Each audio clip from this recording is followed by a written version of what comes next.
Hello everybody. So we have our cover that we created in our last video. Super fun. Got our little feather on here and our pretty bohemian lady. All of our colors. We've got the inside. We've got our fringe. We've got our closure. We've got a whole bunch of funky things we can cut off if we feel like it. So what I usually like to do, and I've actually jumped the gun on this, is at this point I like to get all of my papers together. And I have.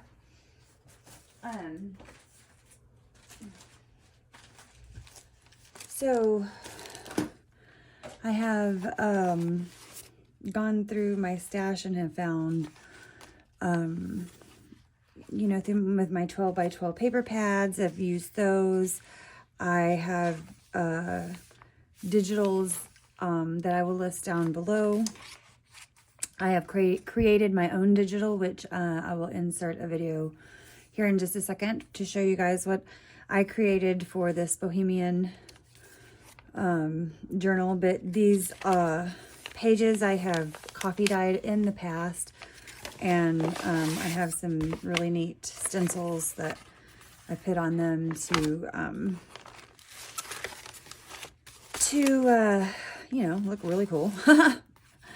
And then just old jelly prints. And then this is also dyed paper, regular papers, all kinds of eco-dyed papers. This is blueberries, avocados, more digitals, and just you know, all kinds of little fun stuff. And this is where the sky's the limit. The papers don't have to be the same size. They don't have to be obviously all one digital. You can mix and match. You don't even have to use digitals, obviously, if you don't want to. This is where the sky is the limit. And my theme is all obviously the Bohemian theme, so I chose a little bit more brighter colors to go with the muted colors and to make it look a little bit older and grungier. So my journal, the one we're creating, is usually meant for around 4 very huge signatures if you're doing the size that I'm doing. These are the ones that I create that are pretty hefty. So obviously make yours the size you want it. Mine are going to have 4 signatures. So I have put all of my pages together. Again, I created my own digital. I'm not sure. This is one of them. Actually, what I'll do is I will insert a video just real quickly showing you what this is. And if there's interest, I will, you know, probably put it in my Etsy shop.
But what I like to do after I get my pages together, I don't have any rhyme or reason. I didn't actually count how many. There's quite a few pages.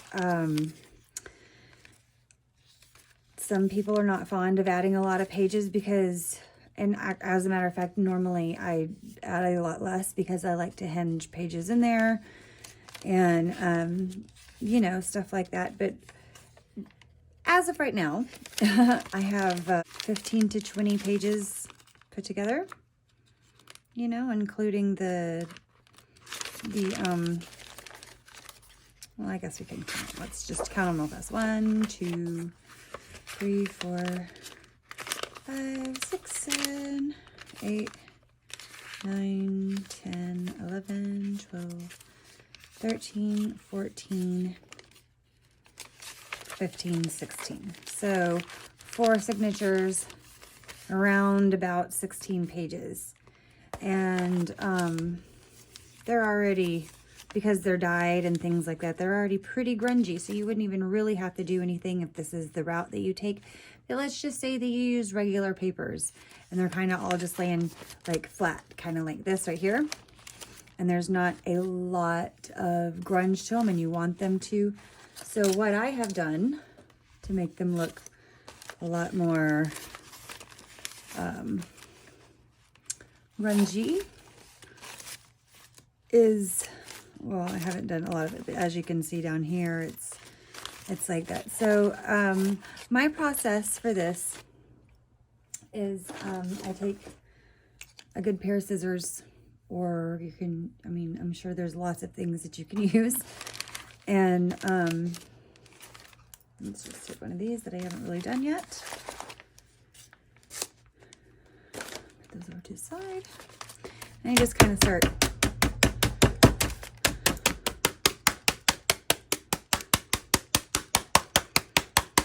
you know, destroying it. That's the fun part.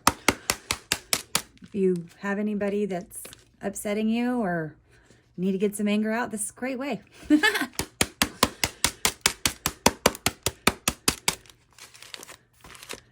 This is just kind of my way of getting the sides a little grunged up. But what I like to do afterwards, and obviously this is an optional thing to do, but what I like to do afterwards is kind of take the edges of the pages and just kind of scrunch them up a little bit, because some of those don't get done. Maybe even put some down like this, because I can sew that down and the page can be that way. I always find that that's really neat looking.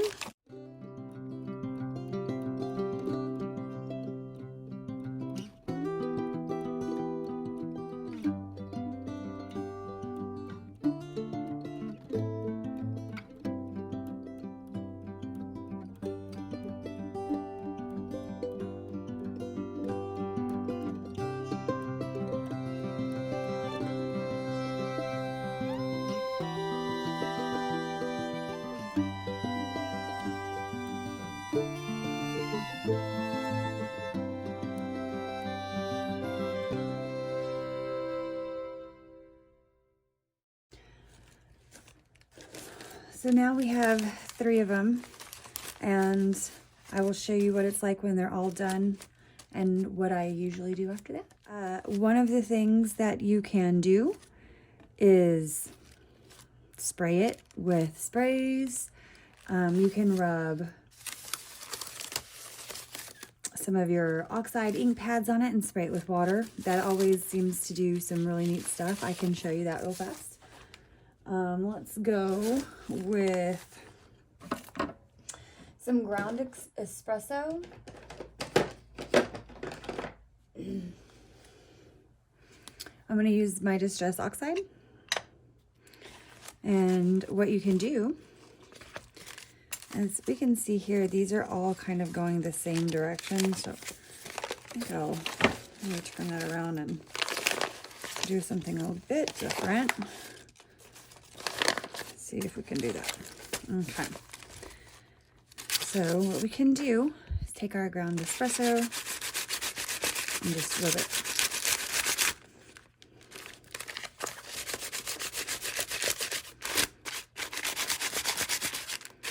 And see it all grungy, get it all in there.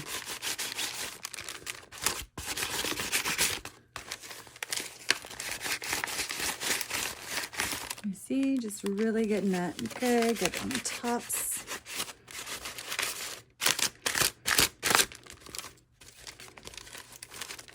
And the bottoms. Try not to get it on your knuckle.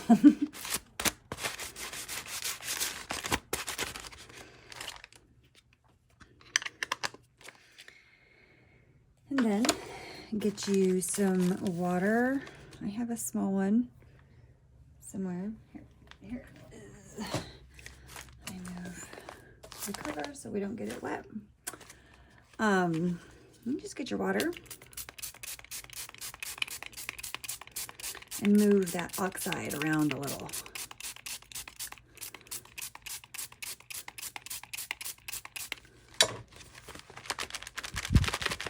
I want to leave it to air dry a little bit, but as you can see,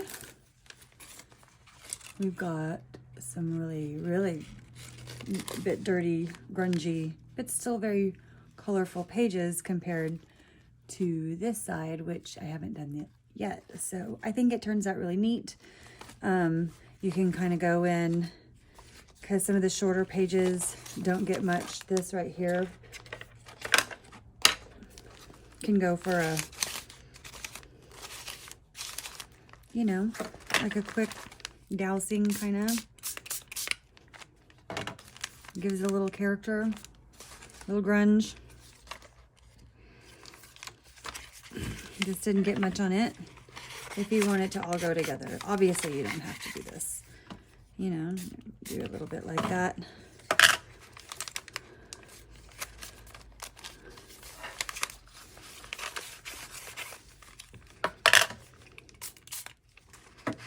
Might not want to spray my pad there.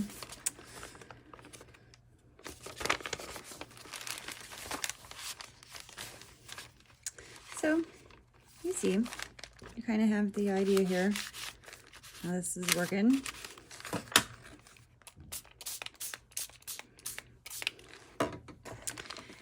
And what I do after this is I kind of go put it by the window and let it dry overnight, or you can get your air dry gun and kind of go over it if you don't want to wait.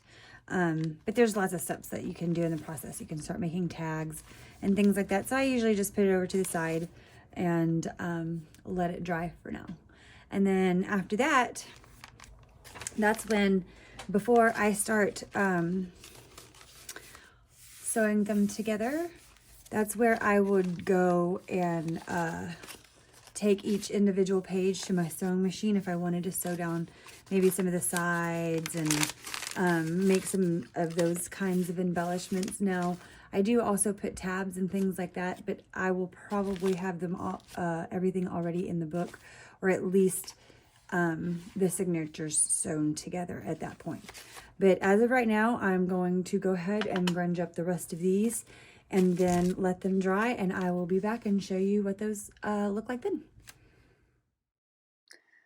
Well, so I recorded another video to show you how to make this, and of course I didn't actually hit record, but luckily I am working on a couple of these books at the same time, so I will show you how I added these colors after I grunged everything up on the other signatures. So here we go, and you might notice some of these signatures from the other videos, but I have kind of mixed and matched them there. I've burnt some edges, and again, not going to show you how I do that, but watch some videos, make sure you have some safety equipment and that you're very safe. But as you can see, I've mixed and matched because I want all different sizes of them, and I want to add some color because it is a very beautiful, colorful Bohemian journal. So first I add quite a bit of water because I'm going to be using my Distress Oxide sprays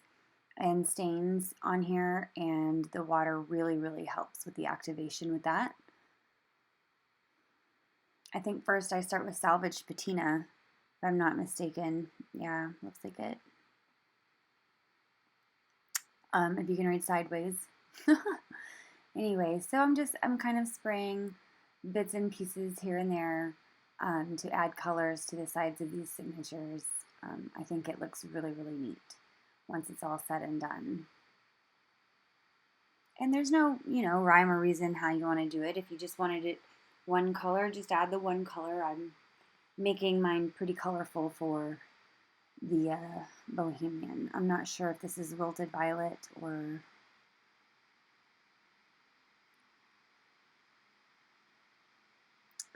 But just, spraying bits and pieces here and there.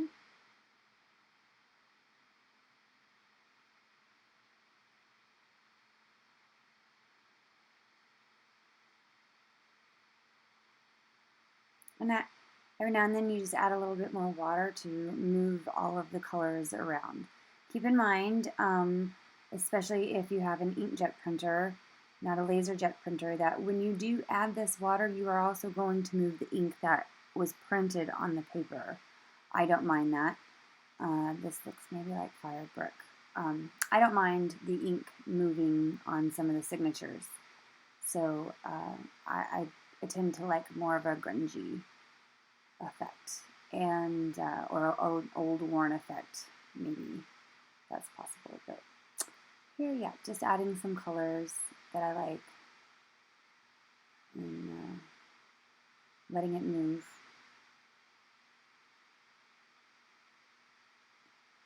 But this was the process that I did for the other ones, and I really enjoyed the way that the book turned out for this Bohemian look that we're going for.